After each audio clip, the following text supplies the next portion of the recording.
The rope burned against Diana Barrett's wrists as Sheriff Morton hauled her through the dusty streets of Jackson, Wyoming. And she knew with absolute certainty that her life was about to end. It was June of 1883, and the summer heat beat down mercilessly on her back as townspeople emerged from shops and saloons to watch her being dragged toward the jailhouse, their faces twisted with hatred and disgust. She had been working at the general store for barely 3 months, having traveled west after her parents died of fever back in Pennsylvania. And now, these people believed she had stolen $2,000 from the Jackson Bank. The money had vanished during her shift yesterday, and because she had been the only person with access to the back room where the deposit bags were kept before transport, every finger pointed directly at her. "I did not take that money," Deanna said for what felt like the 100th time, her voice cracking with desperation. "Please, you have to believe me. I would never steal from anyone."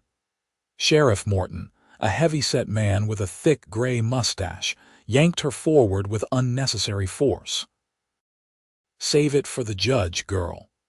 We found that empty deposit bag in your room at the boarding house. What more proof do we need?" Her heart sank even further. Someone had planted that bag in her room. Someone had deliberately framed her. But who would do such a thing, and why? She was nobody, just a 22-year-old woman trying to make an honest living in a town where she knew virtually no one. The sheriff shoved her into a cell and slammed the iron door shut with a clang that echoed through her bones. Deanna collapsed onto the thin cot and buried her face in her hands, fighting back tears that threatened to overwhelm her completely. The trial was set for 3 days from now, and unless a miracle happened, she would hang. Wyoming Territory had little patience for thieves, and $2,000 was more money than most people in Jackson would see in 5 years. Deanna pressed her palms against her eyes and tried to think. Who had access to her room? Mrs. Henderson, the boarding house owner, kept a master key. Any of the other boarders could have picked the lock. Someone at the store could have planted the bag before she even left work that day. The possibilities seemed endless, and she had no way to investigate from inside the cell. Footsteps approached, and Deanna looked up to see a tall man standing outside her cell. He wore dusty riding clothes and a wide-brimmed hat that shadowed his face, but she could make out strong features and eyes that held something other than condemnation. He was perhaps 26 or 27, with dark hair that touched his collar and a weathered tan that spoke of countless hours under the sun. A worn revolver hung at his hip, and his boots were scuffed from hard travel. "Miss Barrett." His voice was deep and steady, with a quiet strength that made her sit up straighter. "Yes. Who are you?" "Name is Gideon Young. I am a ranch hand at the Triple Creek Ranch, about 15 miles north of here." He removed his hat and held it in calloused hands. "I was in town yesterday, making a delivery of cattle to the stockyard. I saw you through the window of the general store, and I saw something else too." Hope flared in Diana's chest like a struck match. "What did you see?" Gideon glanced toward the front of the jailhouse where the sheriff sat at his desk, then lowered his voice. "I saw Frank Donovan go into the store through the back entrance about 20 minutes before the bank deposit went missing. He was carrying a leather satchel, and he looked nervous. Real nervous. He kept looking over his shoulder like he did not want to be seen." Deanna gripped the iron bars. "Frank Donovan, the man who owns the feed store. The same. I did not think much of it at the time, figured maybe he was making a delivery or settling accounts. But when I heard you had been arrested, something did not sit right with me. Why would Donovan be sneaking around like that if he was conducting honest business? Why are you telling me this? Why do you care what happens to me?" The questions came out sharper than Deanna intended, but 3 months in Jackson had taught her that people rarely did anything without expecting something in return. Gideon met her gaze directly, and she saw sincerity there that made her breath catch. "Because I saw your face when they arrested you. I saw genuine fear and confusion, not the look of someone who got caught doing wrong. And because I grew up with a sister who died when someone made false accusations against her.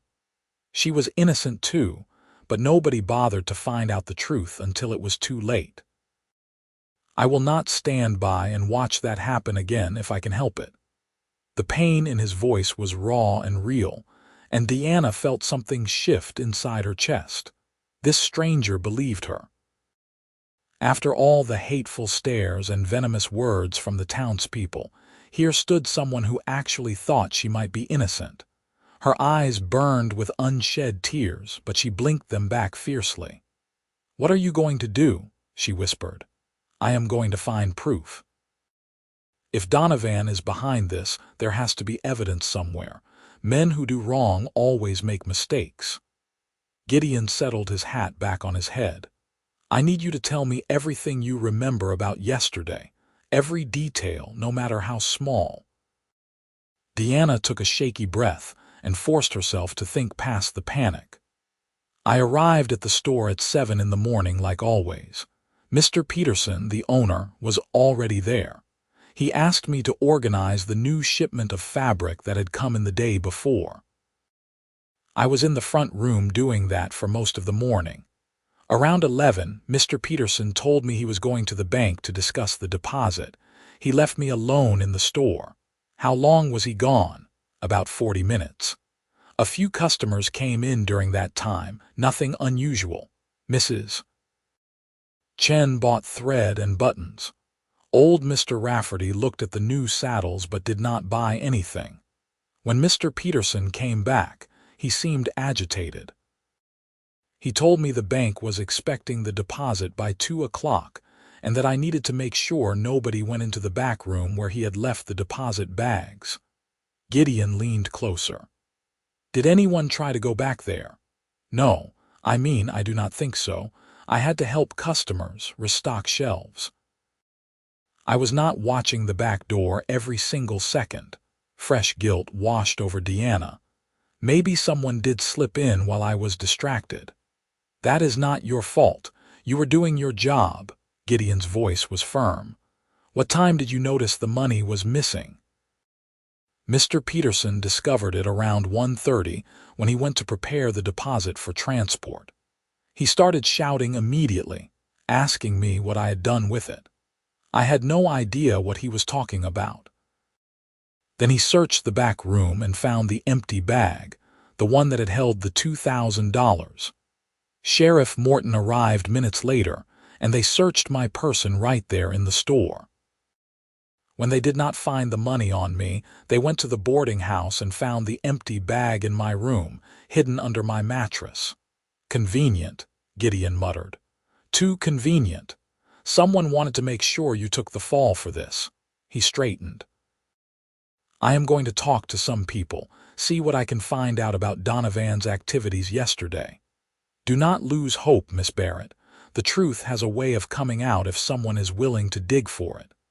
He turned to leave, but Deanna called out, "Mr. Young, thank you.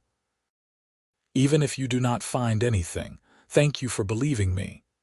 Gideon looked back at her, and something passed between them in that moment, something Deanna could not quite name but could feel all the way to her core. "I will find something," he said quietly. "I promise you that." After he left, Deanna sat on the cot and felt the first real thread of hope since this nightmare began. Gideon Young was a stranger who owed her nothing, yet he was willing to risk his time and possibly his reputation to help her. She found herself thinking about the way his eyes had held hers, the quiet determination in his voice, the pain he had revealed about his sister. What had happened to her? How had she died? Deanna wanted to know more about this mysterious cowboy who had appeared like an answer to a prayer. She had not even finished praying. The hours crawled by with agonizing slowness. Sheriff Morton brought her a plate of beans and hard bread for dinner, setting it on the floor and sliding it under the cell door without a word.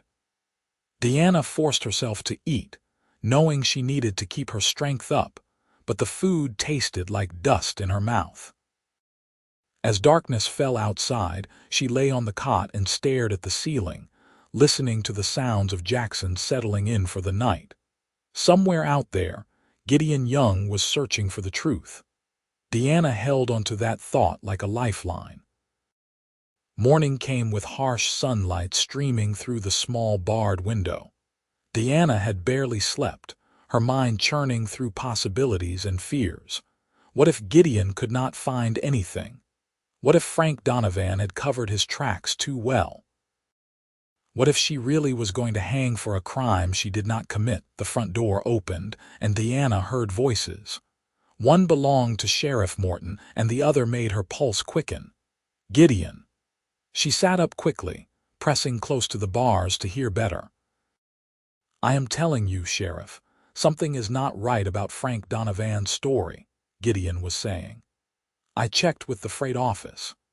Donovan received a shipment yesterday morning that he claimed was feed and grain, but the manifest shows it was marked as personal items." "Why would he lie about that?" "That is not proof of anything," Sheriff Morton replied, but he sounded less certain than before. "Maybe he just got confused about what was in the shipment. Then let me talk to him. Let me ask him why he was sneaking around the back of the general store right before the money disappeared." There was a long pause. "I will go with you," the sheriff finally said, "but you better not be wasting my time, Young. I have got a town demanding justice, and that girl in there is the only suspect we have got." Deanna's heart hammered as she heard them leave. She paced her small cell, unable to sit still, counting each minute that passed. What was happening?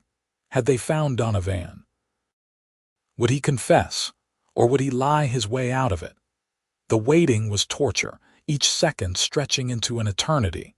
It was nearly noon when the door opened again, and this time Sheriff Morton was not alone. He was dragging Frank Donovan by the arm, and the feed store owner looked pale and sweaty. Behind them came Gideon, carrying a worn leather satchel that looked heavy. "Tell her," Sheriff Morton growled at Donovan. "Tell her what you told me." Donovan would not meet Diana's eyes. He stared at the floor, his shoulders slumped in defeat. "I took the money," he muttered. "I planted the empty bag in your room to frame you. I am sorry." The words hit Deanna like a physical blow. Relief and rage warred inside her, making her dizzy. "Why?" she demanded. "Why would you do that to me? I never did anything to you. I am in debt," Donovan said miserably. "Gambling debt. Some men from Cheyenne have been threatening me, saying they would kill me if I did not pay up. I needed that money desperately, and when I saw the opportunity, I took it. You were new in town, no family, no connections. I figured nobody would fight too hard for you." He finally looked up, and there was genuine remorse in his eyes. "I am sorry, Miss Barrett. Truly I am. I was desperate, and I made a terrible choice." "Desperate?" Deanna repeated, her voice shaking. "You were going to let me hang because you made bad bets." Sheriff Morton unlocked her cell door with a heavy clank. "You are free to go, Miss Barrett. I apologize for the wrongful arrest. Donovan here will be taking your place in this cell until his trial." He shot a disgusted look at the feed store owner. "And I will make sure the judge knows exactly what kind of coward frames an innocent woman." Deanna stepped out of the cell on unsteady legs. The past day and a half had been the worst of her life, and now suddenly she was free. It felt surreal, like she might wake up and find herself still trapped behind those iron bars. Gideon moved to her side, his presence solid and reassuring. "Can you walk?" he asked quietly. "You look like you might fall over." "I need air," Deanna managed. "I need to get out of here." Gideon placed a hand on the small of her back, guiding her toward the door. The touch was gentle but steady, and Deanna found herself leaning into it slightly, grateful for the support. They stepped outside into the bright June sunshine, and she took a deep breath of fresh air that tasted like freedom. "How did you get him to confess?" she asked as they walked slowly down the wooden sidewalk. "I did not exactly. I went to his store and started asking questions about his shipment yesterday. He got nervous and defensive. Then I noticed he had scratches on his hands, fresh ones. I asked him where he got them, and he said from handling feed sacks. But I have handled plenty of feed sacks in my life, Miss Barrett, and they do not leave scratches like that. Those scratches looked like they came from forcing open a window." Deanna stopped walking and turned to face him. "The back window of the general store. There is a window that leads into the storage room. Mr. Peterson keeps it locked, but the latch is old." "Exactly what I figured. When I suggested to the sheriff that we check that window for signs of forced entry, Donovan started to panic. We found fresh scratches on the window frame and paint chips under Donovan's fingernails that matched the window. He broke down and confessed everything. The money is all there in that satchel, hidden in his store behind some crates. He had not even spent any of it yet." Deanna felt her knees go weak, and Gideon caught her elbow, steadying her. "You saved my life," she whispered. "If you had not investigated, if you had not cared enough to dig deeper, I would have been convicted. I would have died." "You are not going to die," Gideon said firmly. "You are going to live a long, happy life, starting right now." Something in the way he said it, the intensity in his dark eyes, made Deanna's breath catch. This man had fought for her when nobody else would. He had believed in her innocence and refused to give up until he proved it. She barely knew him, yet she felt connected to him in a way she could not explain. "I do not know how to repay you," she said softly. "You do not owe me anything, but if you are amenable, I would like to take you to dinner tonight. There is a decent restaurant on the far end of town, and I think you could use a good meal after what you have been through." Deanna felt a smile tug at her lips, the first genuine smile in days. "I would like that very much, Mr. Young." "Gideon," he said. "Please call me Gideon." "Then you must call me Deanna." They stood there on the sidewalk, the midday sun warm on their faces, and Deanna felt something bloom in her chest that had nothing to do with relief and everything to do with the man standing before her. She had come west looking for a new start after losing her parents, never expecting to find herself wrongly accused of theft and facing death. But she had also never expected to find someone like Gideon Young, someone who looked at her like she mattered, like she was worth fighting for. The rest of the afternoon passed in a blur. Deanna returned to the boarding house, where Mrs. Henderson apologized profusely for not believing in her innocence. Mr. Peterson from the general store came by to offer his own apologies and to ask if she would consider coming back to work. Deanna accepted both graciously, though she was still processing everything that had happened. She bathed and changed into her best dress, a simple but flattering blue cotton that brought out the color of her eyes. Her hands shook slightly as she pinned up her dark hair, and she told herself it was just residual fear from the ordeal, not nervousness about seeing Gideon again. But she knew that was a lie. Gideon arrived at the boarding house precisely at 6 o'clock, cleaned up and wearing clothes that were obviously his best. His dark hair was still damp from washing, and he had shaved, revealing a strong jaw and a small scar on his chin. He offered his arm, and Deanna took it, feeling the solid strength of him through the fabric of his shirt. The restaurant was small but clean, with red checked tablecloths and the smell of roasting meat filling the air. Gideon held out Deanna's chair for her before taking his own seat, and she found herself charmed by the old-fashioned courtesy. A tired-looking waitress brought them coffee and took their orders, and then they were alone, looking at each other across the table. "Tell me about your sister," Deanna said quietly. "If you are comfortable talking about it, I would like to know." Gideon's expression grew somber, but he did not look away. "Her name was Margaret. She was 3 years younger than me, sweet and kind to everyone she met. When I was 20 and she was 17, we were living in Kansas. A man in town accused her of stealing his wife's jewelry. Margaret worked as a maid in their house, and when the jewelry went missing, they immediately blamed her.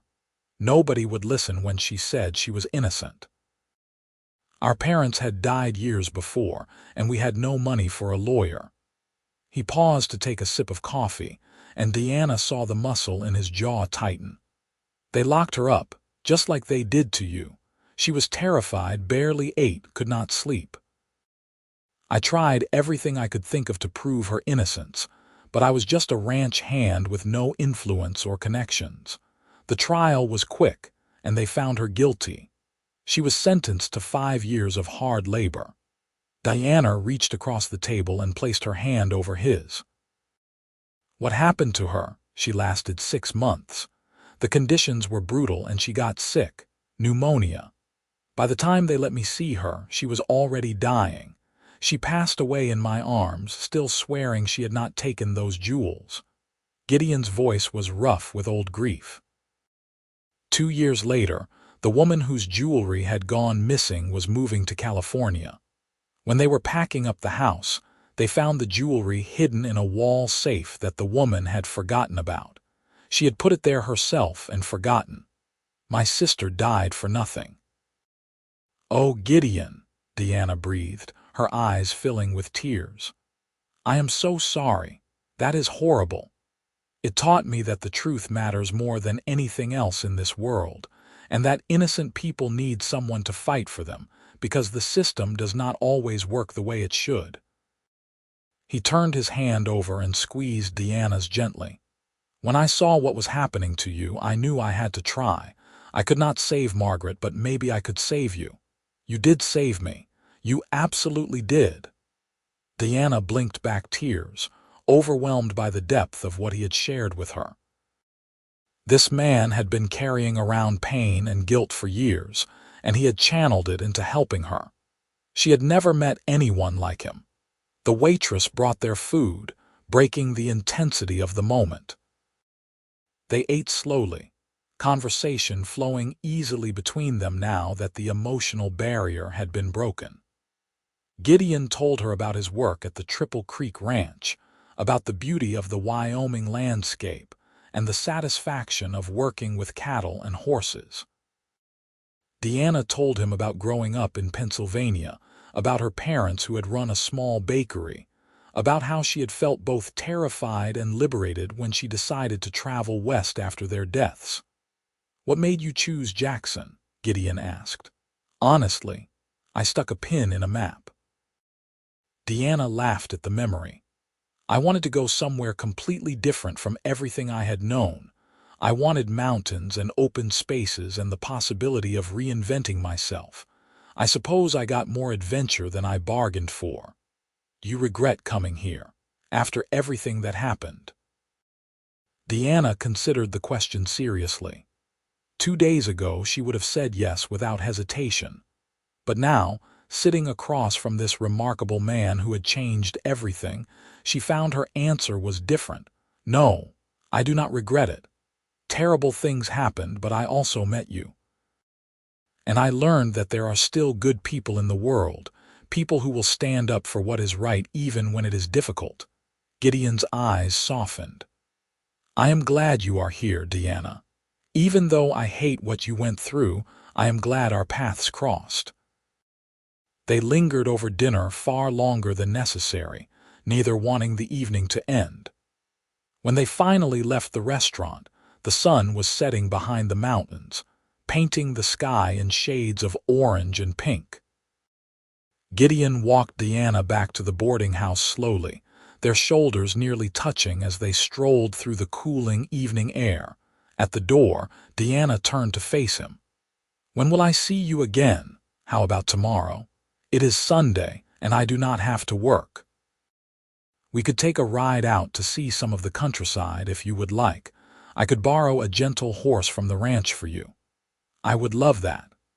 Deanna felt bold suddenly, emboldened by everything they had shared. She stood on her toes and pressed a quick kiss to Gideon's cheek. "Thank you for everything. For believing in me, for fighting for me, for dinner tonight. Thank you." Gideon touched the spot where her lips had been, a smile playing at the corners of his mouth. "The pleasure was all mine, Deanna Barrett. I will see you tomorrow at 9. Deanna watched him walk away, her heart full in a way it had not been in longer than she could remember. She had come so close to losing everything, but instead she had found something precious and unexpected. She went inside and up to her room, where she sat by the window and replayed every moment of the evening until sleep finally claimed her. Sunday dawned clear and beautiful, with a gentle breeze that promised perfect weather for riding. Deanna dressed in her most practical skirt and blouse, braided her hair to keep it out of her face, and was waiting on the front porch when Gideon rode up leading a second horse. The mare was dappled gray with kind eyes, and she whickered softly as Deanna approached. "This is Silver," Gideon said. "She belongs to the ranch owner's daughter, but she is visiting family in Denver right now, so Silver could use the exercise. She is as gentle as they come." Diana had ridden a few times back in Pennsylvania, though never extensively. Gideon helped her mount, his hands steady at her waist, and then they were off, riding slowly out of town and into the breathtaking wilderness beyond. The Teton Mountains rose majestically in the distance, their peaks still capped with snow despite the summer warmth. Wildflowers dotted the meadows in brilliant splashes of color, and the air smelled of pine and sage. They rode for over an hour, talking easily about everything and nothing. Gideon pointed out landmarks and wildlife, showing her elk grazing in a distant meadow and an eagle soaring overhead. Deanna felt the last of the tension from her ordeal melting away, replaced by a sense of peace and freedom she had not known she was capable of feeling. They stopped beside a clear stream that tumbled over smooth rocks, and Gideon helped Deanna dismount. They let the horses drink while they sat on a large boulder, their feet dangling above the rushing water. "This is one of my favorite spots," Gideon said. "I come here sometimes when I need to think or just get away from everything for a while." "It is beautiful," Deanna breathed. "I have never seen anything like this back east. Everything here feels so wild and alive. That is why I love it. Out here, you can be whoever you want to be. Your past does not matter as much as what you do in the present." He looked at her intently. "Deanna, I know we have only known each other for 2 days, but I feel like I need to be honest with you about something." Diana's heart began to beat faster. "What is it?" "I cannot stop thinking about you. From the moment I saw you in that cell, looking scared but also defiant, refusing to be broken by what was happening, I felt something. And spending time with you yesterday and today has only made it stronger. I know it is too soon and maybe I am being foolish, but I wanted you to know. I am not the kind of man who plays games or hides what he feels." Deanna felt warmth spread through her entire body. "You are not being foolish. I feel it too. I have been trying to tell myself it is just gratitude, that I am confused because you saved me, but it is more than that. When I am with you, I feel safe and happy and like myself again, like I can breathe properly." Gideon reached over and took her hand, threading his fingers through hers. "Then maybe we should see where this goes. Take things slow, get to know each other properly." "I am not going anywhere, and I hope you are not either." "I am not," Deanna promised. "Jackson is my home now for better or worse, and you are a very good reason to stay." He leaned in slowly, giving her every chance to pull away, but Deanna did not move. When his lips met hers, it was gentle and sweet, a kiss full of promise rather than passion.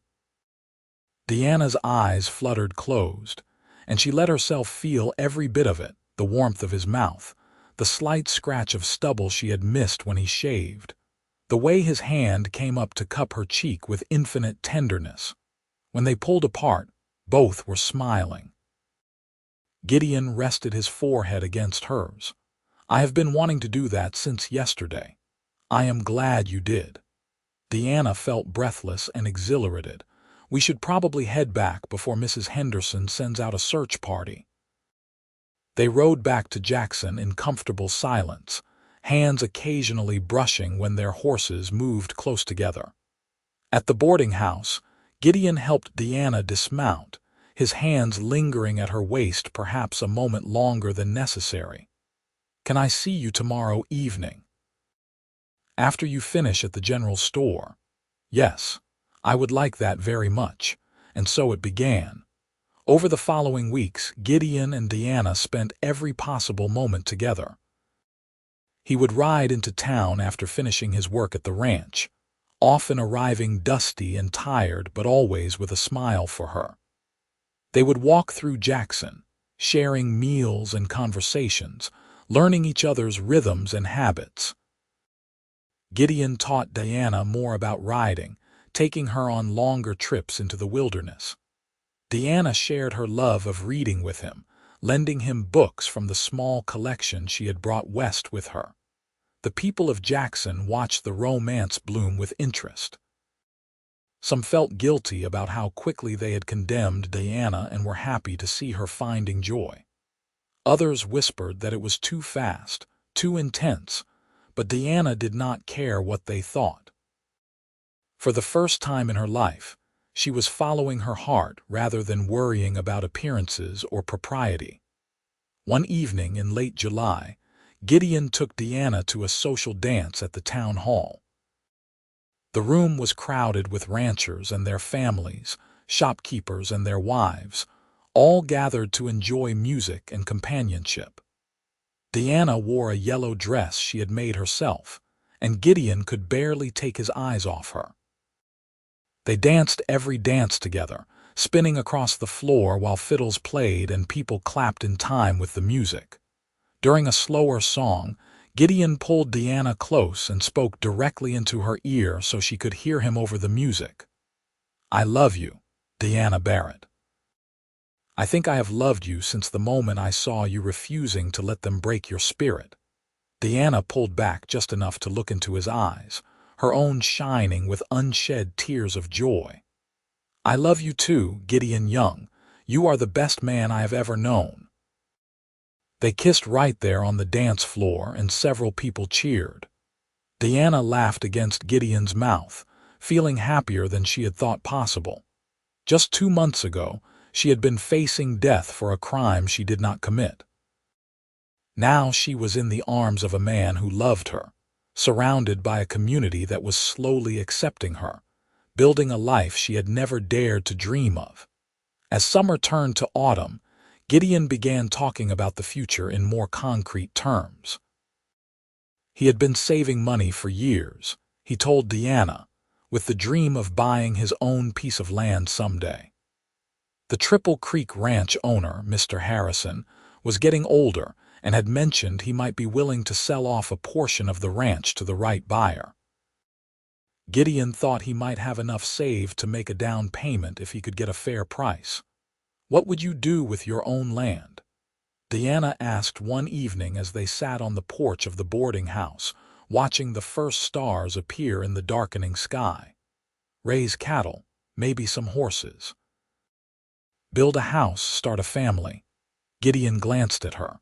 "That is, if I could convince a certain beautiful woman to share that life with me." Diana's breath caught. "Gideon Young, is that a proposal?" "Not yet. When I propose to you properly, you will know it. I am just making sure we are thinking along the same lines." "We are," Deanna said softly, leaning her head on his shoulder. "We absolutely are. In October, Frank Donovan was convicted of theft and fraud. He received a sentence of 3 years in prison, far less than Diana would have gotten had she been convicted, but she tried not to think about that. Justice had been served, even if it was imperfect. More importantly, her name was fully cleared, and she no longer felt the weight of suspicious stares when she walked through town.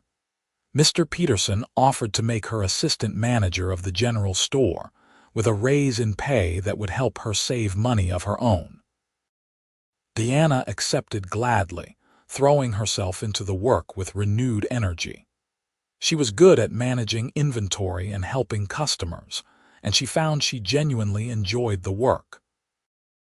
On a crisp November evening, Gideon arrived at the boarding house carrying a bouquet of the last wildflowers of the season.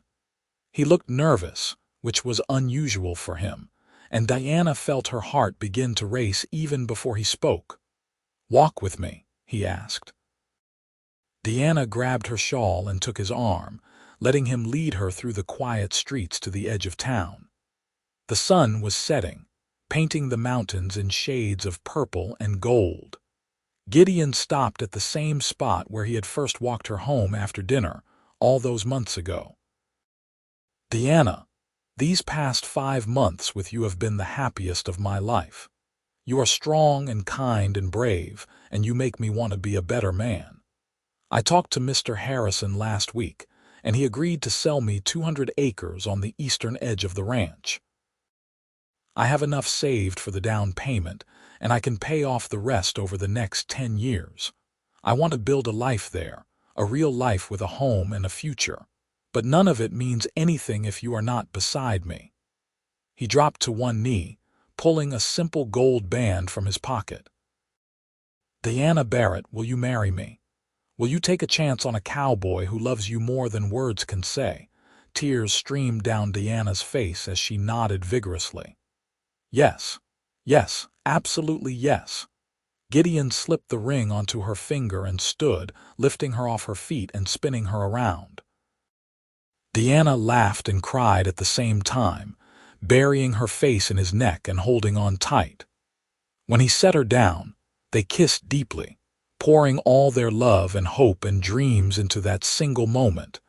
They were married 3 weeks later in the small church in Jackson. Deanna wore a cream-colored dress that Mrs. Henderson helped her sew, and she carried a bouquet of pine branches and dried flowers. Gideon wore a new suit that was slightly too stiff and formal for his comfort, but he smiled through the whole ceremony like he could not believe his good fortune. Mr. Harrison and his wife attended, along with Mr. Peterson and many of Diana's customers from the store. Even Sheriff Morton came, looking slightly embarrassed but offering sincere congratulations. The ceremony was simple and heartfelt. When the minister pronounced them husband and wife, Gideon kissed Diana like she was the most precious thing in the world, and everyone applauded. They held a small reception at the restaurant where they had shared their first dinner, and Diana felt surrounded by warmth and goodwill. That night, Gideon carried Deanna across the threshold of a small cabin on the land he had purchased. It was just one room for now, roughly built but sturdy, with a stone fireplace and a bed he had made himself. "It is not much yet," he said, looking around with slight embarrassment. "But I promise I will build you a proper house as soon as I can." "It is perfect," Deanna said honestly, wrapping her arms around his waist. "It is ours, and that makes it perfect." They made love slowly and tenderly, discovering each other by firelight. Deanna had been nervous, having no experience with physical intimacy, but Gideon was patient and gentle, making sure she felt safe and cherished. Afterward, they lay tangled together under warm blankets, listening to the wind whisper through the pines outside. "I still cannot quite believe this is real," Deanna murmured. 6 months ago, I thought I was going to die. Now I am married to the most wonderful man in the world, starting a new life in this incredible place." "It is real," Gideon promised, pressing a kiss to her temple. "And it is only going to get better from here." He was right. The first year of their marriage was hard work but deeply satisfying. Gideon spent his days building up their small herd of cattle, branding calves in the spring and driving cattle to market in the fall. Diana continued working at the general store through the winter, but quit in early spring when she discovered she was pregnant. The news filled them both with joy and a touch of nervousness. Gideon became even more protective, insisting Diana rest more and not overdo things. Diana found his concern endearing if occasionally frustrating, but she knew it came from a place of deep love. Through the summer, as her belly grew round with their child, Gideon worked harder than ever. He was determined to have a proper house built before the baby arrived. Mr. Harrison, who had become something of a mentor to Gideon, sent some of his ranch hands to help with the construction. By August, a sturdy two-room house with a real wood floor and glass windows stood where the cabin had been. Diana cried happy tears when Gideon carried her inside, showing her the kitchen he had built with his own hands and the bedroom with space for a cradle. Their son was born on a cold night in early October of 1884, after 12 hours of labor that left Diana exhausted but triumphant. Gideon held the squalling infant with shaking hands, tears running unashamedly down his face. "He is perfect," he whispered. "Diana, he is absolutely perfect." They named him James Harrison Young, after Gideon's father and the ranch owner who had given them their start. Little James had his father's dark hair and his mother's blue eyes, and from the beginning, he was the center of their world. Gideon proved to be a devoted father, walking the floor with James during fussy nights and singing rough lullabies in his deep voice. The years that followed brought both challenges and triumphs. The ranch grew slowly but steadily. Gideon's hard work and honest dealing earned him respect throughout the county, and he was able to buy additional cattle and eventually some horses as well. Diana kept the household running smoothly, raised their son, and helped with the ranch bookkeeping. She had a gift for numbers that made sure they never overspent or undercharged for their stock. When James was 3, Diana gave birth to twin daughters, Emma and Sarah. The births were difficult, and for a few terrifying hours, Gideon thought he might lose his wife. But Diana was strong, stronger than anyone gave her credit for, and she pulled through. The girls were smaller than James had been but healthy and loud, keeping their parents constantly busy. Life on a Wyoming ranch was never easy. There were harsh winters when they lost cattle to cold and starvation. There were dry summers when water was scarce and tempers ran short. There were illnesses and injuries, close calls and near misses. But through it all, Gideon and Diana faced everything together, their love deepening with each passing year.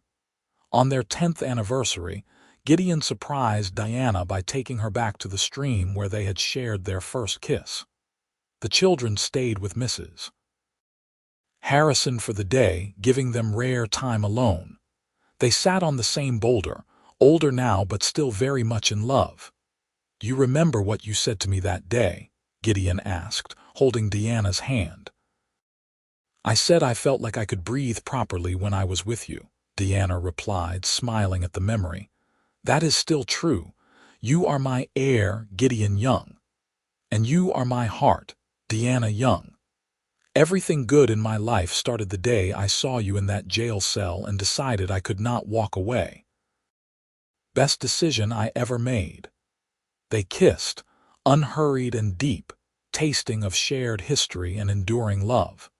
When they returned home that evening, their children ran to greet them, and Diana felt a wave of profound gratitude wash over her. She had lost so much when her parents died, and she had nearly lost everything including her life when Frank Donovan framed her. But she had gained so much more than she had lost. She had found love and purpose, family and belonging. She had found home. James grew into a tall, serious boy who loved working alongside his father with the cattle. Emma was wild and fearless, always climbing trees and catching frogs, while Sarah was quieter, preferring to help her mother in the garden and kitchen. Gideon and Deanna watched their children grow with pride and amazement, marveling at how quickly time seemed to pass. On a warm summer evening in 1895, when James was nearly 11 and the twins were 7, the family sat on the porch of their expanded house watching the sunset. Gideon had added 3 more rooms over the years, and the house was now comfortable and spacious. The ranch had prospered enough that they had hired 2 ranch hands to help with the work, giving Gideon more time with his family. "Tell us the story again," Emma demanded, as she often did. "About how Papa saved Mama from the bad man." Diana and Gideon exchanged smiles. They had told the story many times, always keeping it age-appropriate, focusing on the importance of truth and justice, rather than the terrifying details of how close Deanna had come to being executed. "Well," Gideon began, pulling Emma onto his lap while Sarah snuggled against Deanna and James sat cross-legged at their feet. "It started on a day very much like this one, back before any of you were born. Your mama was in trouble, blamed for something she did not do. I saw her and knew immediately she was innocent, so I decided to help." "Because you are a hero," Emma declared. "No, because I could not stand by and let an injustice happen. Your mama was brave and strong through the whole thing, never giving up hope even when things looked darkest." "And then you fell in love," Sarah added with a dreamy sigh. Deanna laughed softly. "Then we fell in love. Sometimes the worst moments of our lives can lead to the best things if we do not give up." James looked up at his parents with serious eyes. "So you are saying something good can come from bad things?" "Exactly that," Gideon confirmed. "Your mother losing her parents was terrible, and being falsely accused was even worse. But if none of that had happened, she never would have come to Jackson, and we never would have met. You 3 never would have been born. So even though those things were hard and painful, they were part of the path that brought us to this moment, sitting here together as a family." Deanna reached over and squeezed Gideon's hand, feeling the calluses earned from years of hard work, the strength that had always been there for her and their children. "The important thing is that we never let bad circumstances make us bitter. We fight for what is right, we love with our whole hearts, and we never give up hope. That is what I want you children to remember always." The twins nodded solemnly, and James smiled. "I will remember, Mama, I promise." They sat together as the sun sank behind the mountains, painting the sky in brilliant colors. Inside the house, dinner was waiting, and there were evening chores still to be done. But for this moment, they simply existed together, a family built from love and second chances. As darkness fell and the first stars appeared, Gideon lifted his daughters and herded his son inside. But Deanna lingered on the porch for just a moment longer. She looked out at the land they had built together, the home they had created, the life they had made from nothing but determination and love. She thought about the terrified young woman she had been, locked in a cell and facing death. That woman would be amazed to see what her life had become. "Deanna, you coming in?" Gideon called from the doorway. She turned and smiled at her husband, seeing the same love in his eyes that had been there the first day he looked at her and chose to believe when nobody else would. "I am coming. I was just counting my blessings. Find many." "More than I can count," Deanna said honestly, crossing to him and rising on her toes to kiss him softly. "More than I ever dreamed possible." They went inside together, into the warmth and light of the home they had built, into the life they had created against all odds. Behind them, the Wyoming night settled over the land, vast and beautiful and full of possibility. And in the years to come, that possibility would continue to unfold in ways both expected and surprising, but always rooted in the unshakable foundation of love and trust that had been forged in fire and proven stronger than any challenge. The Young family would face more trials over the years. There would be droughts and economic downturns, illness and loss. But they would face it all together, drawing strength from the bond that had been tested from the very beginning and proven unbreakable.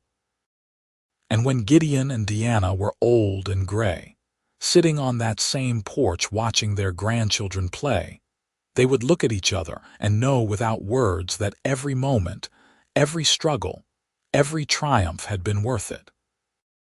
Because she had been blamed for a crime she did not commit, and he had found proof and cleared her name.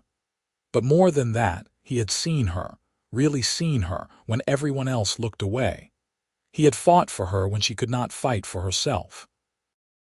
And in doing so, he had not only saved her life but had given her a reason to live it fully and joyfully. That was the real miracle, the true blessing that they carried with them always. They had found each other in the darkest moment, and together they had built something bright and beautiful and lasting that would echo through generations. Their love story became legend in Jackson, Wyoming, told and retold as an example of courage, faith, and the transformative power of love. And every word of it was true.